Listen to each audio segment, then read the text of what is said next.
तर स्वातंत्र्य दिनाच्या निमित्तानं मुंबईतल्या लालबागमध्ये बॅनरबाजी पाहायला मिळाली आहे। मनसेकडून स्वातंत्र्य दिनाच्या शुभेच्छा देताना मतांच्या चोरीवरून सरकार आणि निवडणूक आयोगावर निशाणा साधलाय।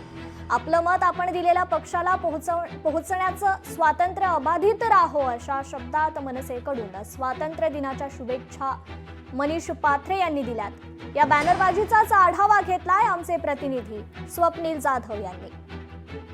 दिनाच्या राजकीय पक्षांकडून नागरिकांना अनोख्या शुभेच्छा देण्यात येत आहेत। मतचोरीच्या मुद्द्यावरून मनसे आणि ठाकरे गटाकडून शुभेच्छा देताना नागरिकांचं प्रबोधन करण्याचा प्रयत्न केला आहे, तर सत्ताधाऱ्यांवरती टीकास्त्र डागलेला आहे। माझ्या मागे एक आपण या ठिकाणी बॅनर पाहतोय, आपलं मत आपण दिलेल्या पक्षालाच पोहोचण्याचं स्वातंत्र्य अबाधित राहो अशी शुभेच्छा देत स्वातंत्र्य दिनाच्या मनपूर्वक आणि मतपूर्वक शुभेच्छा या मनसेकडून देण्यात आलेल्या आहेत। त्यामुळे एकूणच या ठिकाणी बघितलं तर मुंबईसह महाराष्ट्रामध्ये मतचोरीच्या मुद्द्यावरून अनेक वेळा राज ठाकरे असतील किंवा विरोधकांकडून असेल टीका झालेली आहे। हल्ली काँग्रेसचे नेते राहुल गांधी यांनी सुद्धा काही पुरावे समोर आणत निवडणूक आयोगावरती ताशेरे ओढले होते। मतचोरीच्या संदर्भात काही पुरावे हे समोर आणले होते। यानंतर मोठ्या प्रमाणात मतचोरी ही महाराष्ट्रात सुद्धा झाली असल्याची माहिती उघडकीस आली होती। यावरूनच आता मतदार याद्या या तपासूनच काम करा अशा प्रकारचे आदेश हे मनसे अध्यक्ष राज ठाकरे यांनी सुद्धा मनसैनिकांना दिलेले आहेत। तर दुसरीकडे